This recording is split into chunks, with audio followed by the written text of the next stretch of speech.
Hi, it's meteorologist Joe Fury in the Storm Team 8 Weather Center. It has been a really rough first half of July 2023.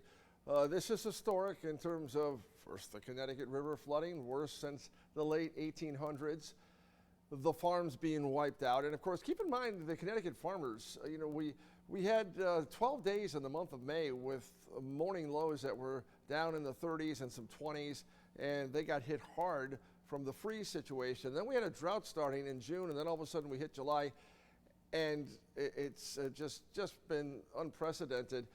There are some towns in the state up and over a foot of rain in the first half of July. So here we are with the whole second half to go, and we're going into the tropical weather season, and that's the scariest thing because we've done this all without help from any tropical weather system, let alone the remnants of one.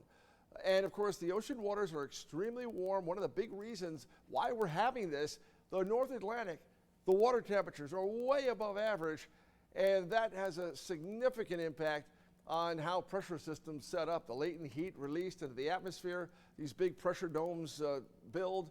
The jet stream is just high amplitude, and if you get stuck in the wrong spot, you end up with the kind of weather we've had of late. And of course, Sunday, for some of you, was just a nightmare day with hundreds of basements around the state flooded. Waterbury got hit really hard.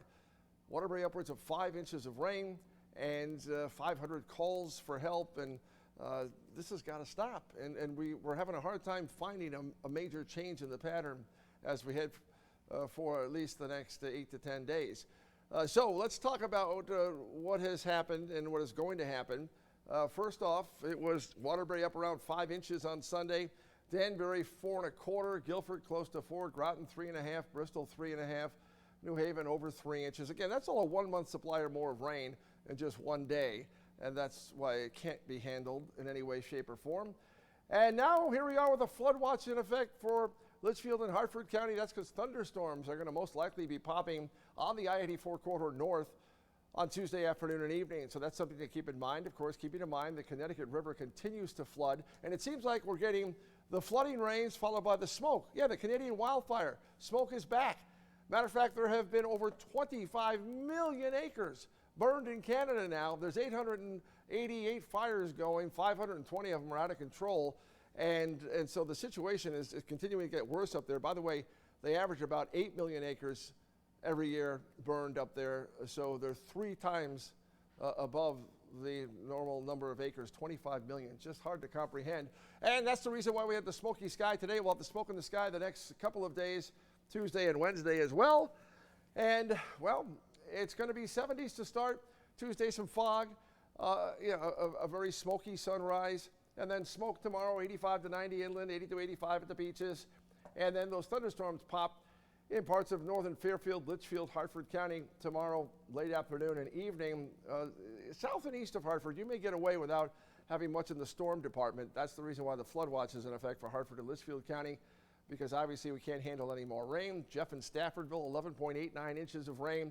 South Norfolk, Connecticut is coming in close to 15 inches of rain this month. It's mind-boggling. It's hard to comprehend. And, well, there could be a shower going by, thunder shower in some spots up until midnight Tuesday night. And then Wednesday, smoky sunshine, highs in the 80s. Humidity might be a little bit better, and most towns stay dry, and that'll be the case Thursday as well. Highs in the mid-80s with the humidity not terrible, and we're going to call it a good day before, look at this, showers and thunderstorms fire up in a more widespread basis on Friday midday and afternoon, and then we're going to keep our fingers crossed that the weekend's going to be okay. So temperatures tonight in the upper 60s, low 70s, smoky sky, fog late, humid, uncomfortable. The condensation on the windows in your home from the air conditioning, if you're fortunate enough to have it. Smoky sky, hot, humid, 85 to 90 tomorrow. The afternoon thunderstorms, especially I-84 north where the flood watch is in effect. Wednesday and Thursday, we're going to say 2 good days. Still smoke maybe around, but it's mainly dry, and really that's how we have to say it at this point in time. If we can say it's a mainly dry day, we're going to be happy about that, with highs in the mid to upper 80s both days. Humidity is a little bit better. And then Friday would be the concern for more numerous showers and thunderstorms firing again, especially for the midday and afternoon. Can we have a dry weekend? we are hoping that we're going to have a dry weekend. So stay tuned. Gil, first thing on Tuesday morning with the very latest update. Hope you're feeling well. Bye.